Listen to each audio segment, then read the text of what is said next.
Okay, so this is a Kel-Tec Sub-2000. This is the second generation, and it is the Glock magazine version.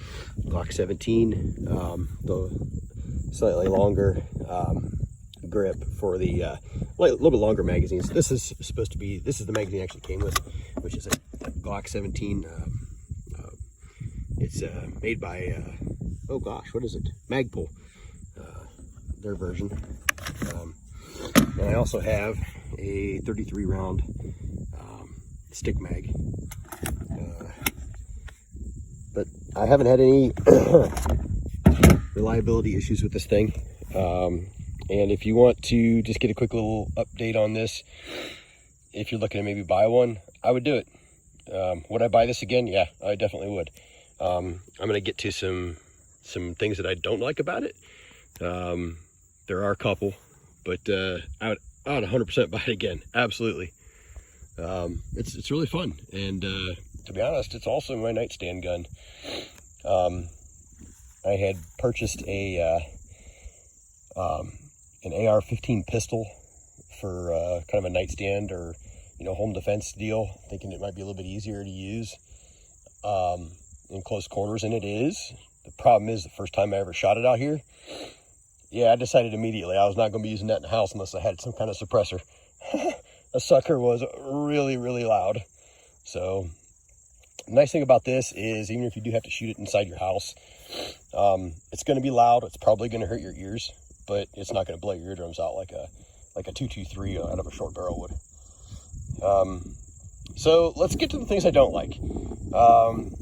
First of all, I'm not really a great big fan of this charging handle on the back like this. It's kind of in an inconvenient spot, and to go along with that, the recoil impulse on this thing is harsher than I feel like it should be. I know a lot of that has to do with this counterweight in here, this part of the bolt. It's really, really heavy. Because it's blowback operated, it has to have that heavy weight in there. But man, it sucker slams back, and you feel it. I mean, the recoil is not terrible. I mean, my wife can shoot it pretty easy. My kids can shoot it pretty easy. But I mean, if you've got some weak skin, it'll probably leave a little bit of a bruise. It does have a little bit of a harsh recoil. And that's one of the things I don't like about it. So, the other thing I don't really like about it is I don't like where they have the safety. It's super inconvenient. It's hard to articulate when you're using the gun. You kind of really have to move your position if you're trying to use it regularly. That's definitely something I don't like. Something else that I don't like is this polymer handguard. I've tried to mount an optic on like a 45 degree. I've tried it a couple of different ways. There's one that I had that fit on here flush mount with the Picatinny rail, and it put it out at a 45 degree angle. It's on the other side. That way I could still fold the gun up, maybe keep it in a vehicle or something if you're on a trip or a backpack or whatever. And it just wouldn't hold zero. I tried and tried and tried to use that thing, and it just wouldn't hold zero. I tried one that went into the M locks here, and it went off to it at 45. Same thing. I just couldn't hold zero. It wasn't staying locked down. Maybe I could have used some Loctite. I don't know. Excuse me. Still getting over this cold. I did try to put the red dot right on top, and it does hold zero. You can shoot it all day, and you won't have an issue with that. The problem is then you lose the ability to fold it up. And that kind of sucks. That's kind of part of the draw of buying this thing was how it folds up. So one more thing that I don't like about it is the sights. You've really got to get your cheek down on this thing further than you would say an AR or an AK. It's almost uncomfortable. Some people that have shot this have kind of mentioned that maybe there's something else they could have done, or maybe raised it up just a little bit more. Because when you put in a red dot on here, I don't remember exactly, but I want to say it was a regular one that would perfectly co-witness with an AR. It was a Sig Romeo. Oh gosh, I don't remember. Romeo 5 maybe? anyways, it would perfectly align with an AR. But with this guy, you could just barely see him in it. So these are kind of low. Something I don't necessarily like about this thing. I did get a pretty inexpensive mount here, and this is a flashlight that's rechargeable. It is super duper bright, and you can focus in on it. The reason I put this guy on here instead of like an Olight or Streamlight or something is, one, it's expense. Gosh, I've got like $12 in this. And for as often as I'm going to use it, you know, maybe coming outside and dispatching a coyote or some type of a critter, I don't need to spend that kind of money for it to just sit in the corner. This isn't something I'm going to be taking to war, you know. This is just a nightstand gun that I can maybe dispatch some critters or maybe some intruder. So let's go to some of the things that I do like. It's really lightweight. Even with that heavy counterweight, it's still really lightweight. It's very easy to handle. And boy, even with just the opens, the iron sights, I guess they're not iron, they're plastic, huh? Super accurate. I'm really impressed with this thing. I can take it out to about 100 yards, and I can hit the targets all day. It's so much fun. Somebody else that I was shooting with was so impressed, he ended up going out and buying one, just for the same reason.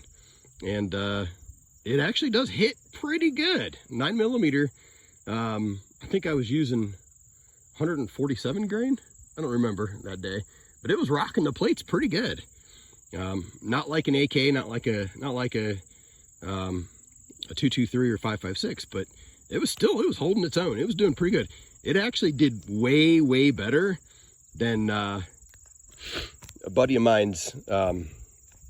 Oh gosh, what are you using? A P90 with a 5.7 round. You could barely hear the 5.7 round hit the plates.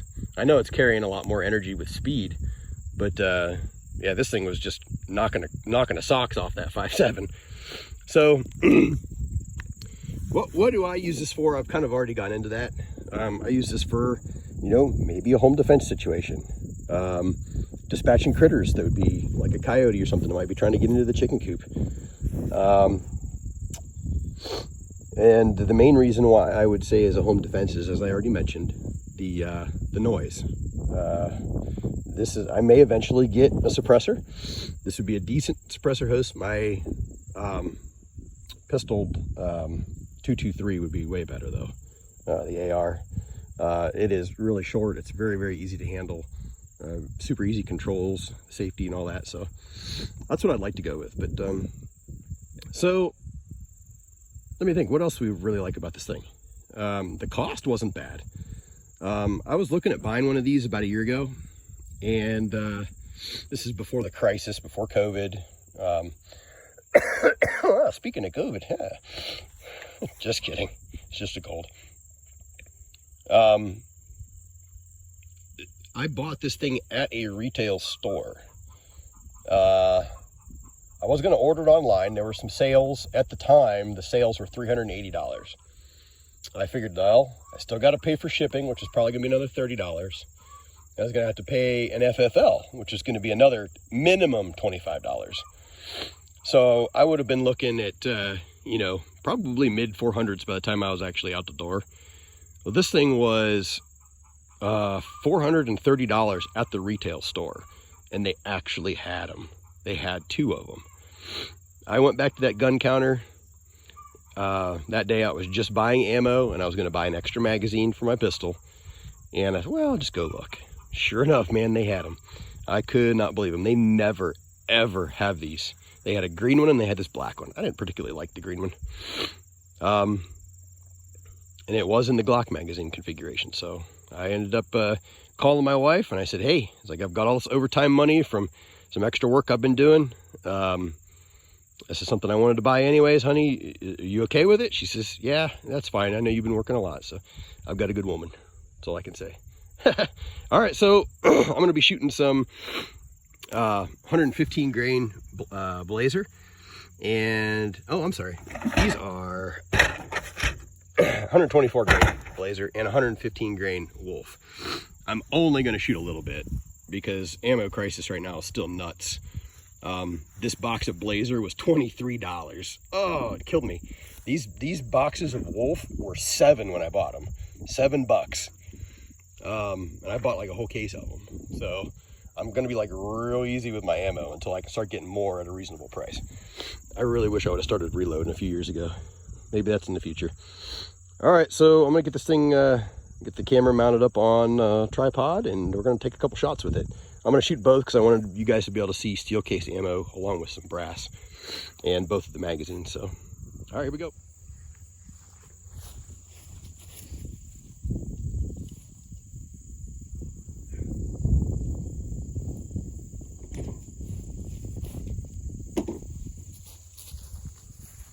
All right, we're gonna start off with the steel case Wolf ammo.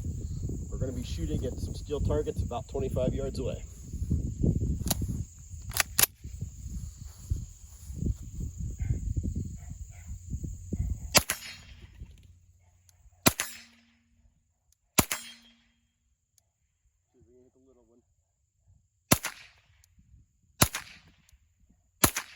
Oh, dang, I sucked today.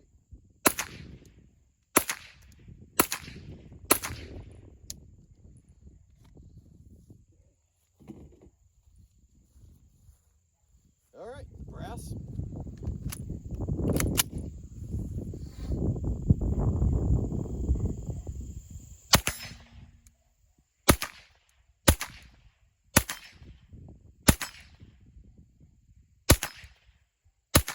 There we go. All right. There is no bolt hold open on these either. That's just kind of like an AK. You pull the trigger and you hear a click. That's it. You're done. I will show you. It does fold up pretty easy. It locks in right here. All right.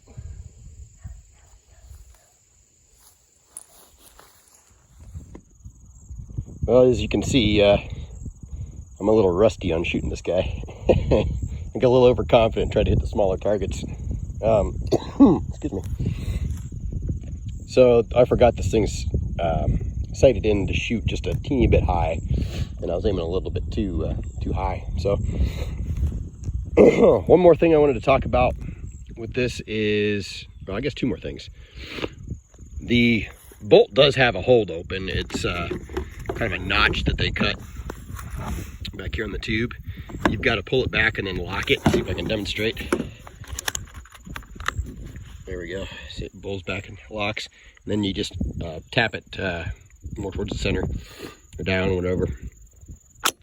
And then it locks it closed. So that's okay. I mean, I kind of wish that they would engineer something where it would hold open on its own with a magazine, but I mean, can't ask too much, I guess. The other thing is the trigger.